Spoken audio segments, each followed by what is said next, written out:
이번에 다룰 내용은 등차 수열의 합공식의 구조 분석입니다. 첫 번째 항부터 n번째 항까지 합 SN은 첫 번째 항 A 공차 D로 주어진 경우에 이렇게 정리가 되죠. 2분의 n 곱하기 2a 플러스 n-1d. 여기에서 n이 변수가 되는 거죠. 이 식을 전개를 해서 이제 n에 대한 식으로 한번 정리를 해보겠습니다. 2분의 n 곱하기, 자, 요 놈부터 정리를 해주면 dm 플러스 2a-d 이렇게 되고요. 자, 전개하면서 2분의 반영해주면 2분의 d n제곱 플러스 요 놈 묶어서요 2분의 2a-dn 이렇게 되는 거죠. 자, SN 정리를 해봤더니 n에 대한 2차식임을 알 수가 있게 됩니다. 그런데 중요한 포인트, 상수항이 없어요. 그래서 우리는 이렇게 정리할 수 있습니다.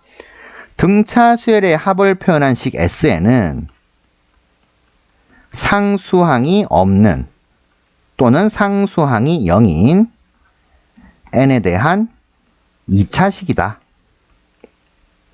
자, 그리고 눈에 띄는 게 하나 있죠. 2차항의 개수 2배 한 값이 공차가 되는구나. 이렇게요. 그래서 이 구조를 좀 이해하신다고 하면은 SN에서 일반항 AN을 구하는 것이 굉장히 빨라지게 됩니다. 자, 예를 들어보죠.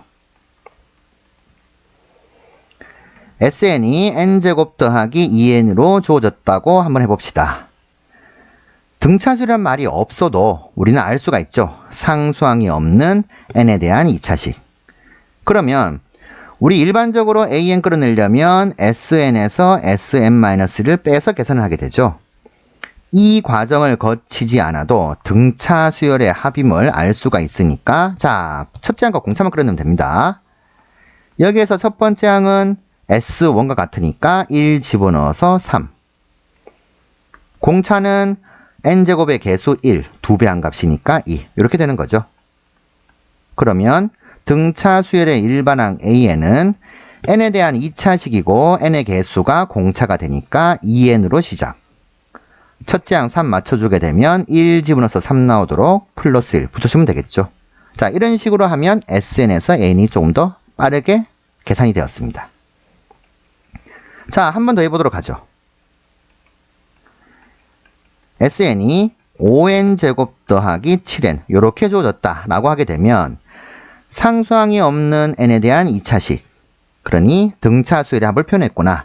여기서 AN은 바로 가도록 하겠습니다. n제곱의 개수 5를 2배 한 값이 공차 10n으로 시작할 것이고, S1은 1 집어넣으면 12, 그래서 1 집어넣어서 12가 나오도록 플러스 2 붙여주면 되겠네요. 자, 이렇듯이 등차 수열의 합 SN은 상수항이 없는 n에 대한 2차식임을 이해하시고 2차항의 개수를 2배 한 값이 공차라는 사실. 자, 이 구조를 잘 분석하신다면은 SN에서 AN을 좀 더 빠르게 구할 수 있게 됩니다.